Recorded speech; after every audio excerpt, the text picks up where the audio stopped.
In other news, less staff, fewer classes, and hot classrooms. Leaders in the Evansville Community School District say these are just some of the outcomes families could face if a referendum doesn't pass this November. WMTV's Shayna Najawan talked to the district this afternoon. Shayna, the request comes just months after their April referendum failed. That's right, and the district administrator tells me afterward they had to cut $2.1 million, including 10 staff members. Leaders tell me those cuts impacted students and could again if voters reject this year's referendum. So unfortunately, schools are at a point where we've had to go through referendum more than once. Joni Dobbs is the principal of the Evansville Community School District's middle school. She also has one kid currently enrolled at the high school and another who graduated last year.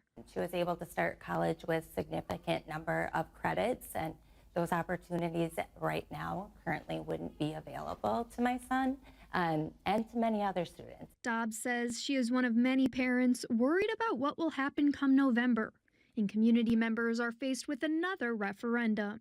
A 3-year operational budget asking for $2.9 million each year. So if we want to do what we have done in the past in terms of programming or be innovative with our programming, the funds just are not there. District Administrator Nate Perry says revenue caps and inflation are two major causes of the district's fiscal challenges.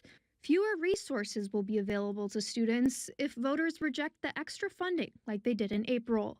At the high school this year, courses that have always been available to our high school students were not available to them for really the first time this year. Perry says staff cuts will have a trickle-down effect, preventing the district from evolving. And it's why he and Dobbs are urging the community to support them this upcoming election. What it looked like for the kids graduating last year is very different than what it'll look like for kids graduating not only this year, but in the years to come. They're going to be our workers, they're going to be our leaders. And if we can't do everything that we can to get them the best education, it really is a disservice to our community. The district says an approved referendum would mean the owner of a home worth around $300,000 would see a property tax increase of around $120 per year, or $10 per month. School district taxes would raise by $40 per $100,000 of home value. Live in the newsroom, Shayna Najawan, WMTV 15 News.